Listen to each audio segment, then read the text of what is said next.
د اختر شپه ده، دا یو بهترین شپه ده و دغه شپه ته په اصطلاح د علماو د دین اصطلاح کې لیلة الجائزه وایي.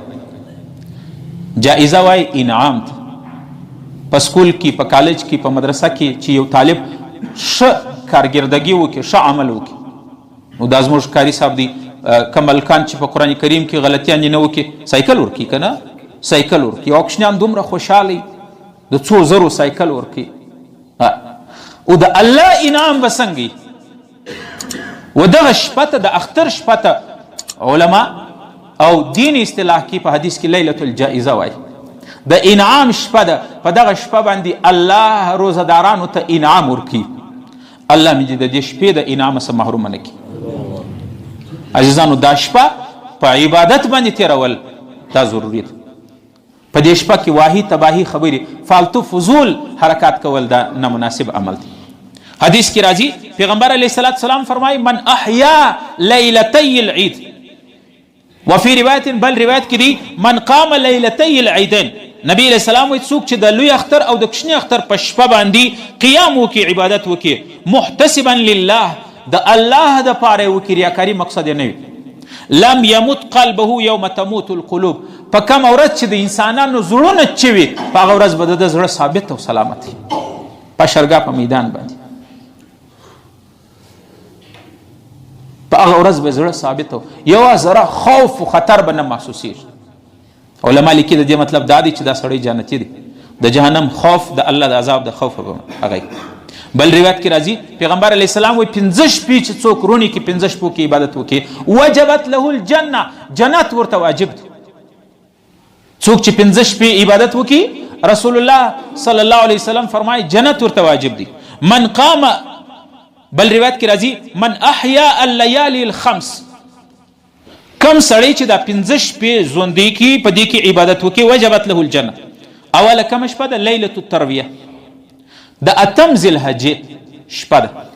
په دا ماښام حاجیان مینا لتللي، د اتم شپه چې په سهار باندې اتم د ذی الحجې د لوی اختر څخه 2 ورځې مخکې راځي. یوم الترویه. ولیلة العرفه، بل د عرفات شپه ده. په دا ماښام د نم شپه چې نم ذی الحجه ورته وایي، په دا سهار باندې خلک عرفات ته ځي. ولیلة النهر، د لوی اختر شپه ده. سهار لوی اختر دی، سهار قربانی خلک کی په دغه شپه باندې عبادت څوک وکي. ولیلة الفطر، په سهار باندې کوچنی اختر دی، لکه دا اوس چې را روان دی، سهار کوچنی اختر دی، ماښام په دې شپه باندې عبادت وکي. ولیلة النصف من شعبان، او د شعبان د 15مې د برات د 15مې شپه، دغه 15 شپې چې رسول الله وایي څوک عبادت وکي وجبت له الجنه، جنت ورته واجب. په دې وجه عزیزانو عرض گزارش دا دی چې دغه د اختر شپه دا موږ فضول او په فضولیاتو کې نه کوتیر. اوله خبره خدا ده چې دا زموږ خلک چې میاشته ولیدل سي هم اعتراضونه کوي، که نه ولیدل سي هم اعتراضونه کوي. حالانکه په دین اسلام کې د 21 میاشته نه راځي، میاشته د 30 د 29 راځي، د 28 او د 21 نه راځي. او دویم دا دی چې موږ کم ځای اوسېږو، لکه تېره جمعه ما وویله د هغه ځای د روزې د هغه ځای د اعلان موږ پابند دي.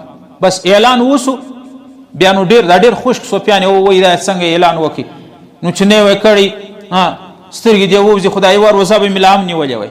دا خبرې ګمراهي دي، دا ګمراهي. نبی علیه الصلاة والسلام فرمایي صوموا لرؤیته وافطروا لرؤیته، میاشته مې ولیده بس روزه کې، میاشته مې ولیده اختر کې بس، ځکه د اسلامي میاشتې 29 راځي.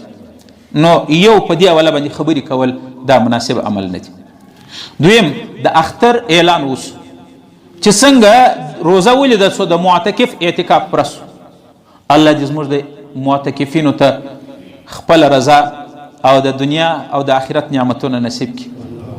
یقینا د دوی په موږ باندې احسان دی، د ټول محلې والا که څوک نه وی کښېنستلی د ټول به ګناهګار وي. د دوی دعاوې دي الله زموږ او د ټول امت د محلې په باره کې قبول او منظور کړي. د معتکف اعتکاف پرسو که نه شپې اعتکاف کړی د 10 شپو پوره الله ته اجر ورکړي.